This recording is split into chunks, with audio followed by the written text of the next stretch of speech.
Okay, let me start it this way. How old are you? I'm only 32 years of age. Not you. the civic organization. Yes. The civic organization, to tell you the reality is that we're 1 week old, assisting our people through this pro bono basis that we had. He had then started to say, no, this thing is registered under my name. He even sent us the registration of it. Then we said, you know what, it's fine. We'll leave you with the name of this. We are going to find a different name. And as I've said, that through the consultation of some of the leaders of Mtho we advised that, you know what, the way that this thing must be done, continue doing it, because we do not want to find ourselves in another situation of Kumalo, whereby he said he registered MK as a political party. Things must happen this way. Now, when you find an affiliated organization that is going to be assisting the workers with its own president and its own structure, that organization will then be able to have to tell Julius that, look, APC and D will not be able to do it. And Julius cannot stand to have an organization, or rather individuals, that lead a mass of workers to tell him what to do. So there was a deliberate. They carry their CVs. And what's worse there, my guy, is that the people that were carrying their CVs, some of them, their CVs were handwritten. They don't have money to write a CV. Some of them had their CVs. One of them, I took a bubble gum. They didn't have a staple. Took a bubble gum to put the CV together. The other one that was touching, he had an ID copy. On the ID copy, he wrote his name, surname, and cell phone number, and wrote underneath, I don't have money to make a CV. Organization work. We must help our people. We don't care whether you are DA, ANC, or EFF. We go and help you. Once we help you, we then, if you come from another political party, look for us, we are then going to convert you to rally behind the pen of Mtho Wesizwe, vote for Mtho Wesizwe to take government so that it can be able to protect you.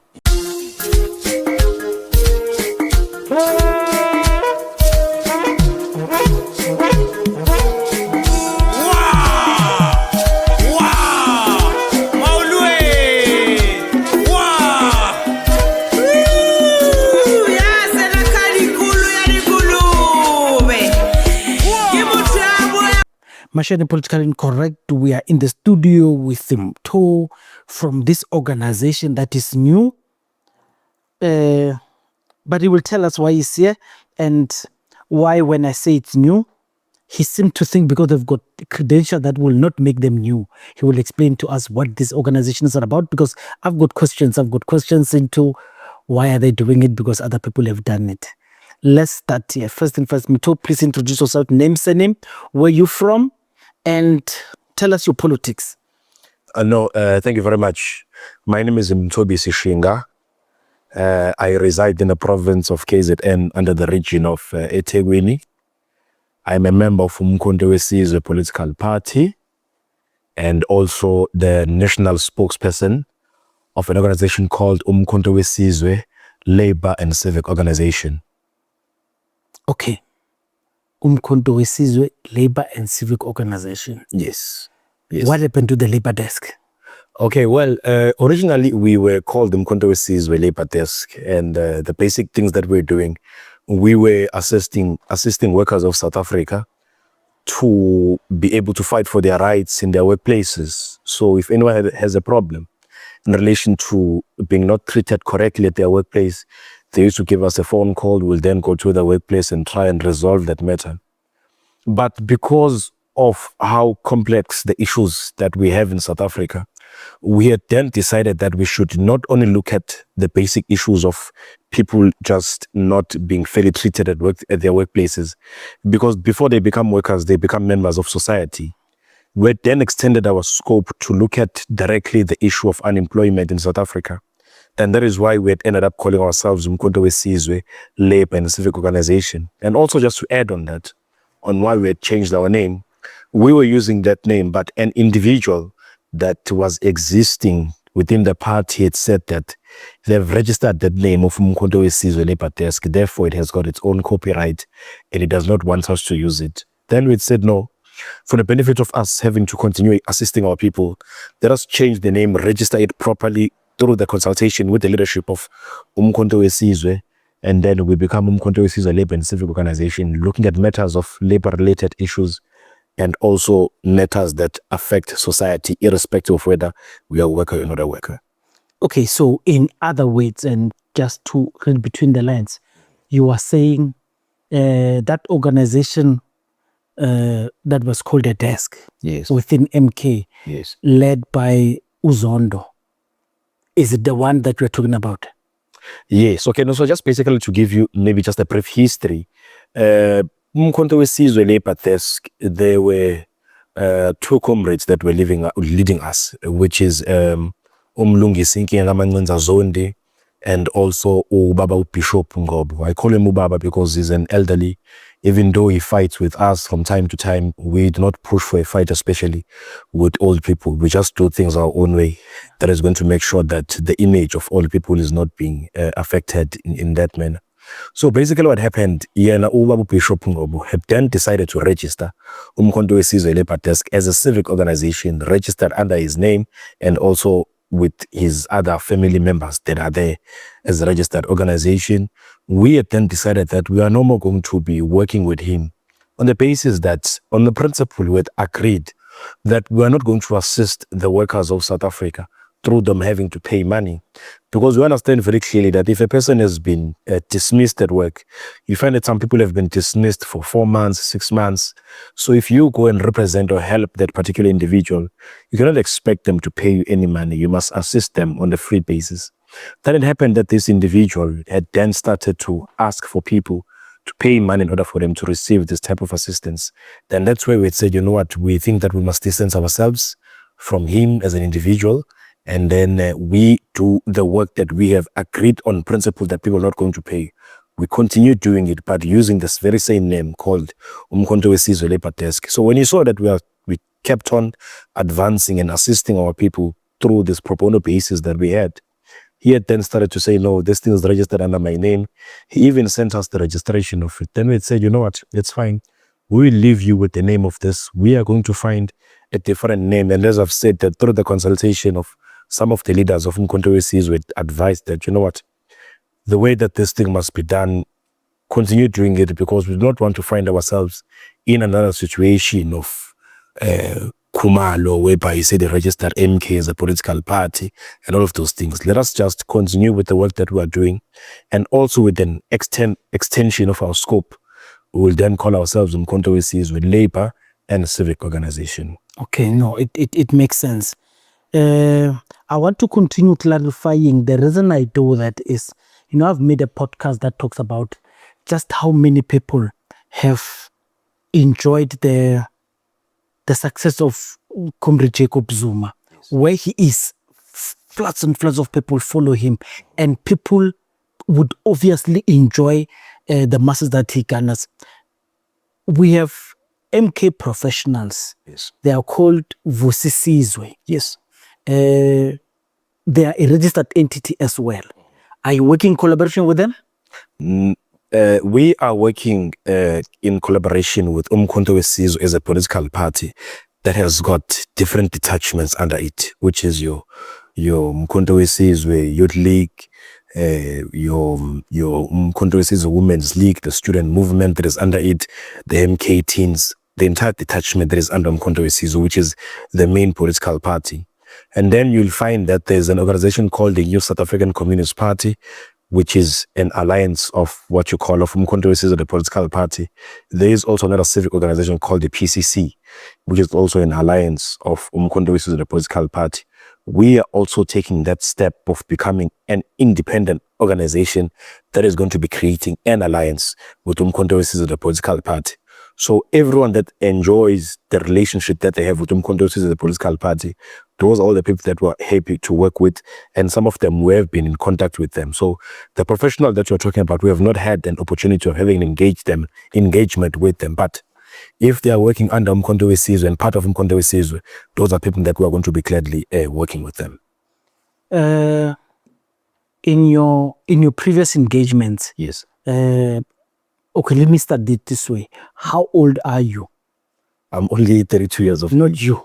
The civic organization. Yes. The civic organization, to tell you the reality is that we're 1 week old.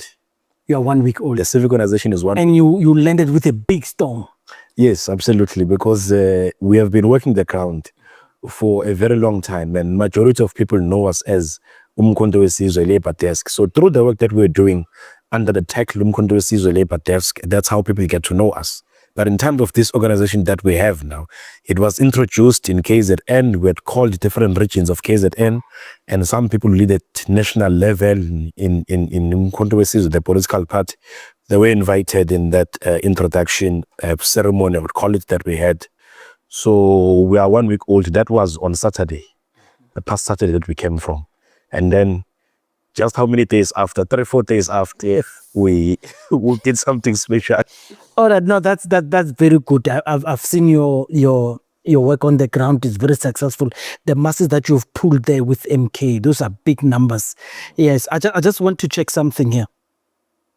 You spoke about the new Communist Party. Yes. And I know there's always been existence of communism inside MK. Yes.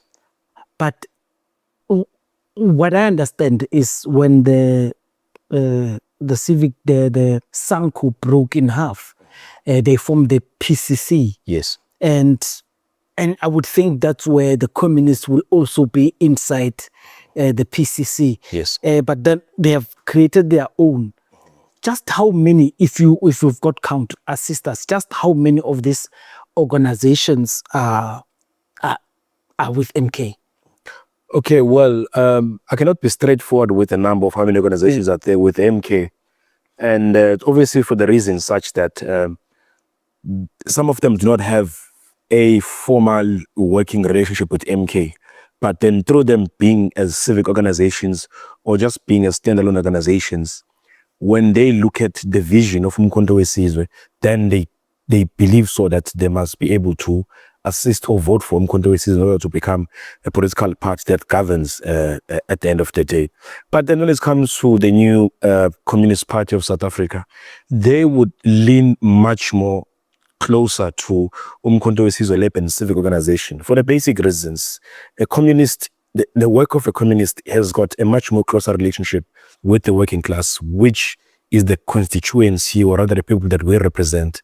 So they have got a much more closer relationship in relation to that, whereby we represent the workers of South Africa, and then them as a communist party, the ideas of communism would always come closer in terms of being able to assist or help the problems of the proletarian.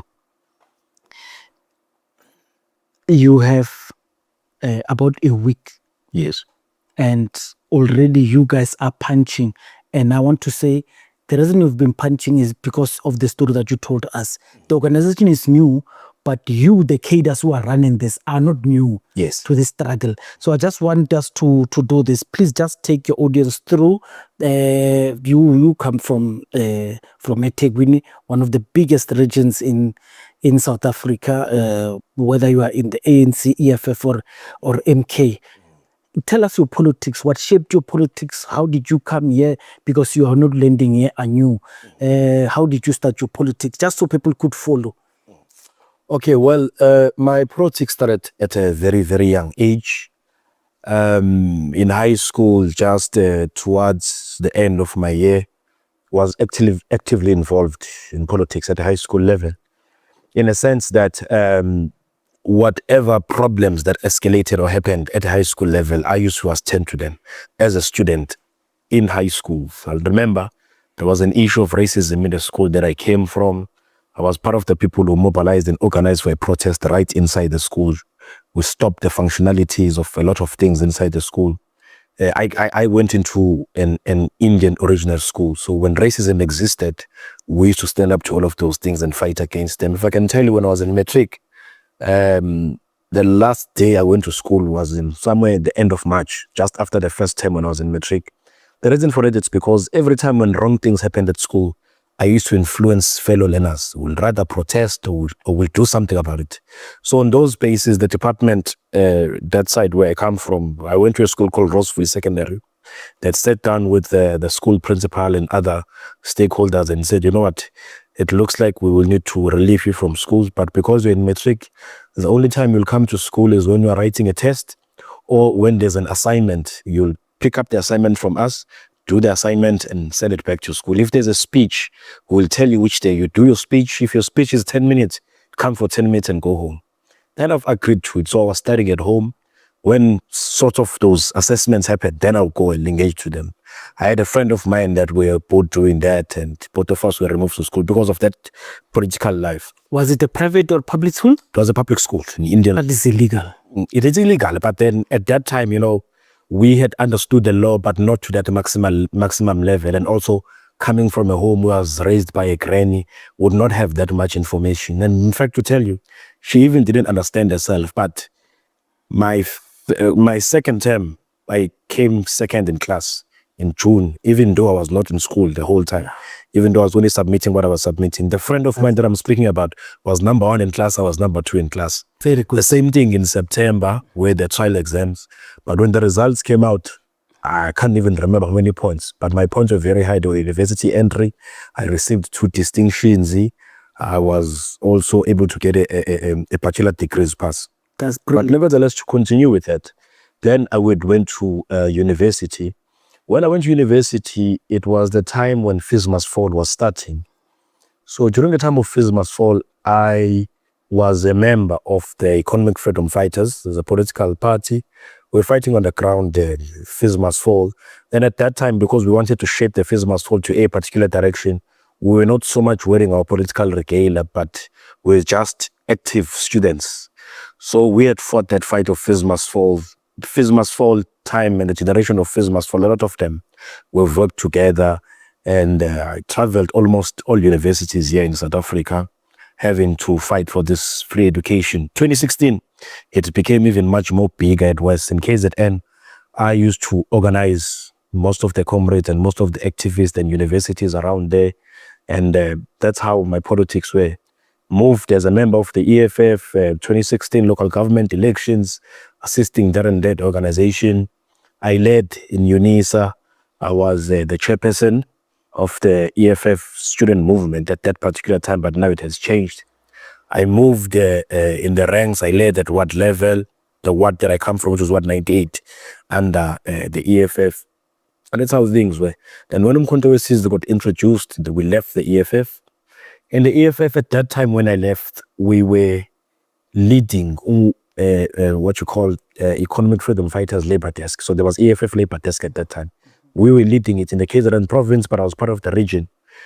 We done, I'll say, very well under the EFF Labour Desk. But because of how that organization it became, and we had then decided to say, you know what, we can no longer be part of a movement of this nature, because a lot of us have been pushed away. We couldn't even do the general work of assisting the general public in terms of them being assisted, particularly to the issues of workers. You'll go to a company, you'll receive a call from leaders of the EFF. They'll tell you, hey, leave those people, those are our people.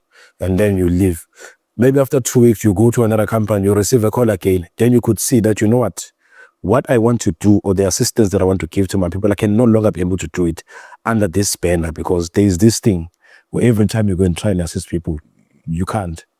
So, but are you alleging that, because I had the same allegation when I spoke to Chair of the Vusi Sizwe, they were also working with the Labour Desk, Yakazondo, to say they will engage with organization, apply pressure. When the pressure is enough, they get calls to say, no man, leave those people. And then bags were exchanged. Are you suspecting that when we were working in the other Labour Desk, yes, there were such shenanigans of those who don't touch, those are ours? Yes, absolutely. I would say that's the way, because even you go to a company, now company owners, when they've got a relationship with your political principles, they are going to be arrogant towards you. They are going to tell you, even organization would not be existing without us. We give them money for this and that. And then obviously there are also some individuals who receive money from these companies, but also as disciplined members of the EFF at that time, we had then taken a decision that we are not going to go out in public and speak about these things. Rather, what do we do? Let us withdraw the work that we do and try and find an alternative organization where we are going to be able to have space and achieve our dream of having a free society where all workers are able to work without any form of pressure, without any form of abuse from their workplaces. So that's what landed us now to where we are. Proper. I mean, you've told us stories, and you know, I remember when I spoke to Gazuzu, it was the issue around the DUT times when it was very difficult to wear EFF regalia, Yes. and they had to fight the struggle of Fees Must Fall outside the EFF, even though they were EFF, because that's how difficult it was. And even Blade Nzimande came and he could not assist them. But like I said, you are here because of your political credentials. Yes. What have you learned so far in working in this environment? Because I want the relationship between, we grew up in the Congress movement. Yes. We know there's COSATU as a federation that has Wusatau and the NAM and the stuff. And they form this tripartite alliance with the ruling party that is the ANC. It always becomes very difficult. And the last podcast I had, we spoke about, is it a deliberate thing for EFF not to graduate that labor desk into a labor movement? Somewhat that exactly what you have just done. Do you think it was a deliberate ploy? They only wanted it to be a desk? Is there any political will to have a labor organization that would work directly with EFF, that would be endorsed? Do you think there's a deliberate play of not wanting this? Yes, of course. There was a deliberate move by the EFF of not maybe having to constitute the labor desk of the EFF into some sort of a union or a federation. Because once you do that, you are then going to be giving that federation or that union affiliated to it more powers than the EFF. Because if you run an organization that deals with issues of workers and you run it genuinely, you must know that the support that you're going to be receiving might even be bigger than the one of the political party itself. And I say that because the EFF, in terms of how it's run, as an organization where there's one man who says things must happen this way. Now, when you find an affiliated organization that is going to be assisting the workers with its own president and its own structure, that organization will then be able to have to tell Julius that, look, APC and D will not be able to do it. And Julius cannot stand to have an organization, or rather individuals, that lead a mass of workers to tell him what to do. So there was a deliberate move to do that. Let's know what, let us just keep it as a desk that has got no power. Let them do what they do. We, as the political principals, if we tell them that don't do APC, they are going to withdraw from doing it, because should they continue, they are still our members, they still do everything under us, we can be able to easily expel them. Unlike if they were their own standalone organization, which was going to be difficult for that organization to do. So there was a deliberate move to do that. For those who may not understand where this issue comes from, we spoke to Mtho Mrulane. Mtho Mrulane was championing this thing. And the issue has always been that the courts have actually told the labor desk that get out of this issue. If you want to meddle into labor, register a labor organization. This is what the courts have told the EFF. And they took a caution as the EFF to say, let us no longer engage with employees. But that's just another matter. The space that you have found is very critical, especially for a fast-growing organizations like the MK. What do you think you're going to do differently? Well, at the moment, that, as I've said, that the work that we have in front of us is very huge. What we're going to do is, as I've said, that we have now entered into a scale where we are now assisting the general public in terms of finding employment, which now has become one of our main programs that we do from this year alone.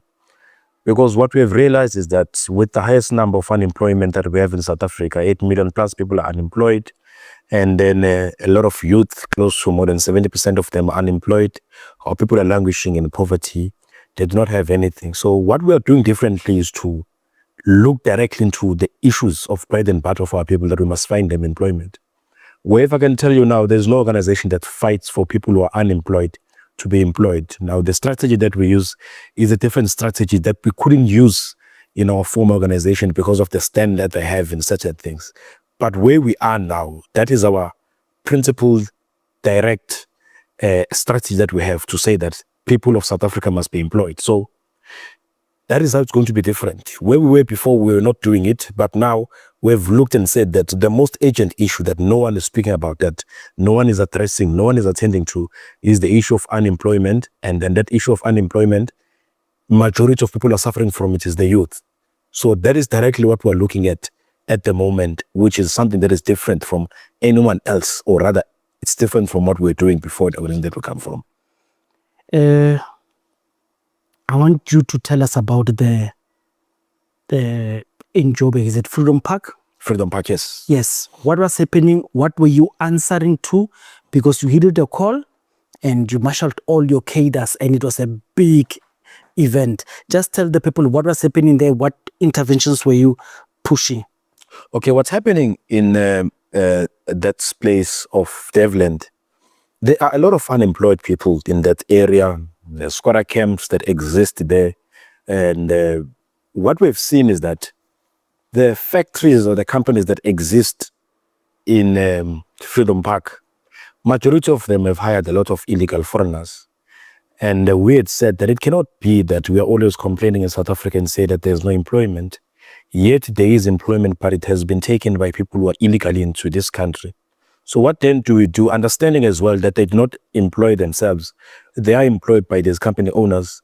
So we had then decided, then let's go and have an engagement with these company owners and find out what is it that can be done in order for the South Africans to be employed. So now you know how capital functions and you know how they don't want to listen to you when you speak to them.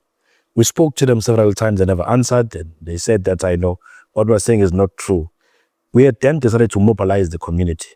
We go to these companies, and when we go to these companies, the owner of these companies cannot ask us who is looking for employment or which people are speaking about who are unemployed. When we go with these masses, you can see yourself that I know what these guys are saying is true. The people are here outside, they want employment, and this They will be at work. They were supposed to be at work, it's during the weekdays. And we're also flashing away this narrative that says that South Africans are lazy, they don't want to work. If they can be able to wake up on such a sunny day and walk for kilometers to go to that place and look for employment, it shows the seriousness that they have. They carry their CVs. And what's worse there, my guy, is that the people that were carrying their CVs, some of them, their CVs were handwritten. They don't have money to write a CV. Some of them had their CVs. One of them, I took a bubble gum. They didn't have a staple. Took a bubble gum to put the CV together. The other one that was touching, he had an ID copy. On the ID copy, he wrote his name, surname, and cell phone number, and wrote underneath, I don't have money to make a CV.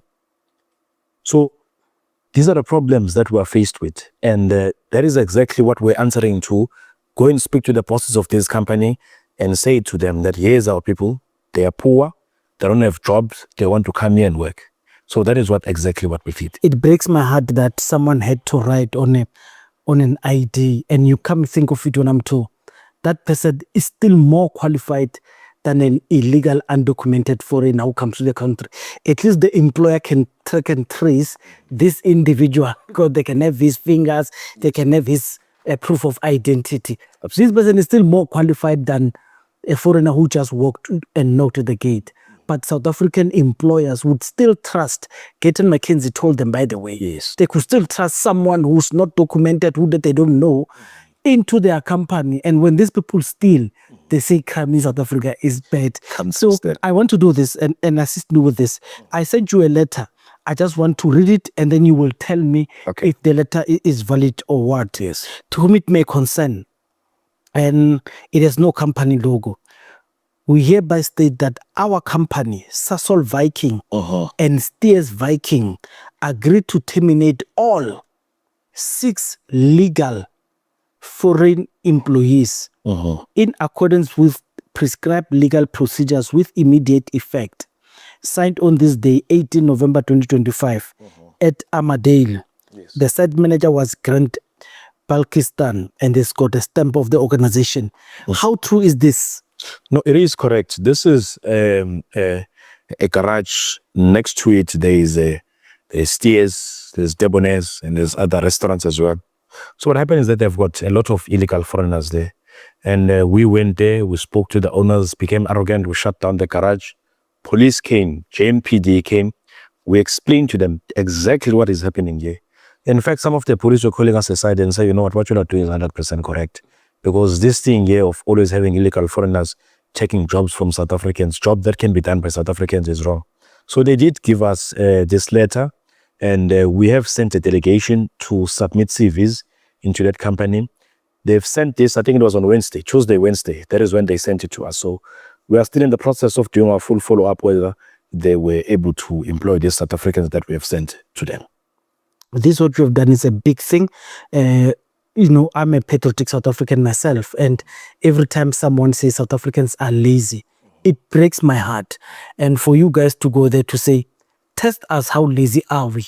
Yes. You understand? It I think for every South African, it makes them feel better. Do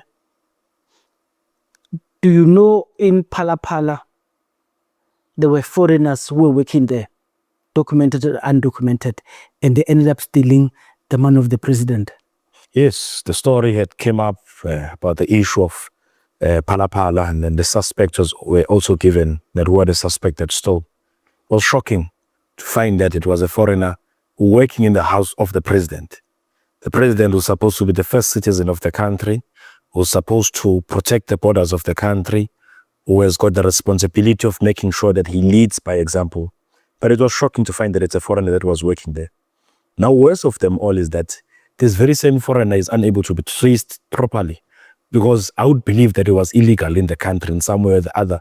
Okay, let's say he was legal in the country with a passport, but he never had a work permit that allows him to work in South Africa. And then he did what it was easy for him to do, which is to steal and run away.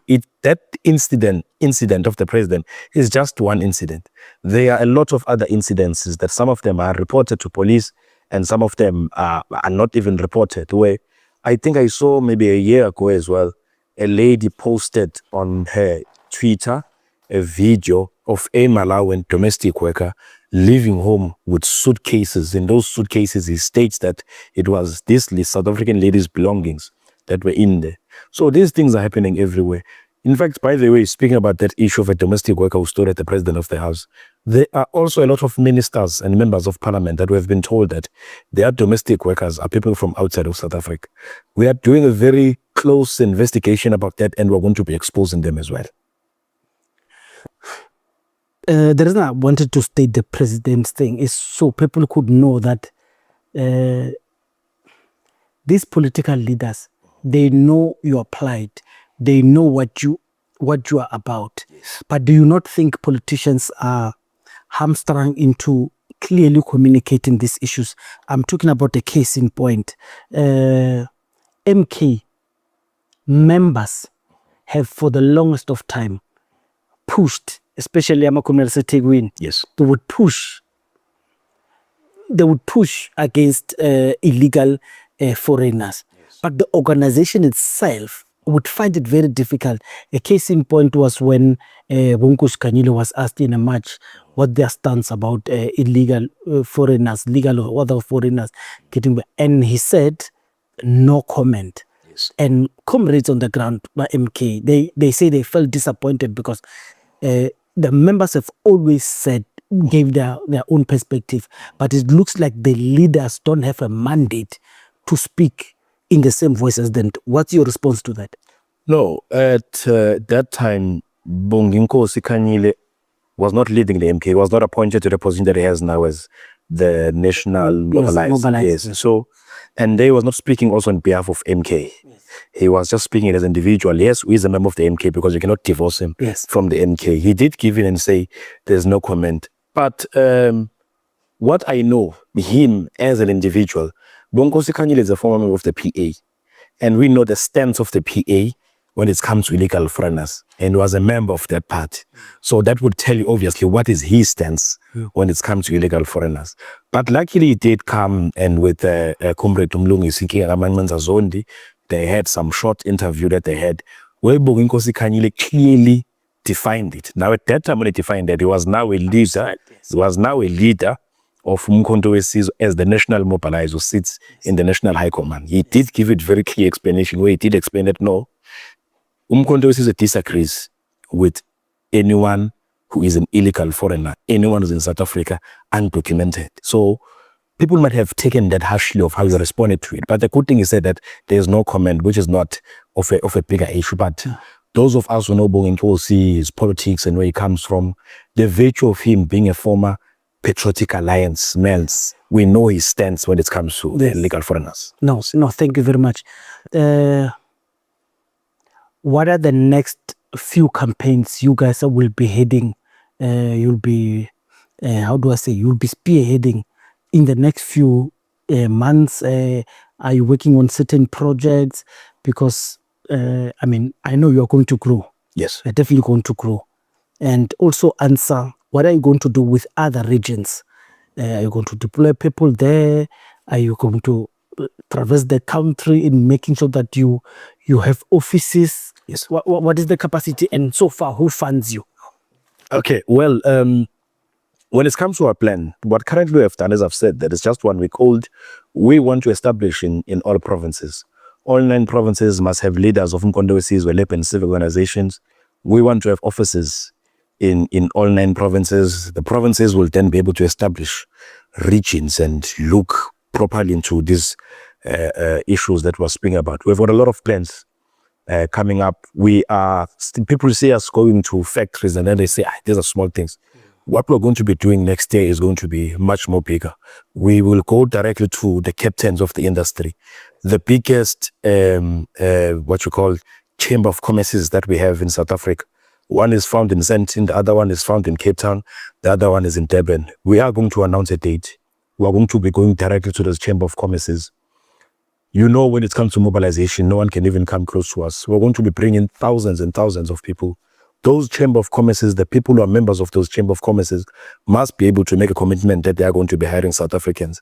And we are prepared to even do this on one day. And we are going to be demonstrating the real serious fight that we have. Because to go to a factory that is owned by some Indian guy who employs 50 or 100 people, it's not going to be that much effective. So we are now going to be going directly to where the real people who control the economy and the real people who makes certain laws and they've got some certain power in terms of how the economy is run.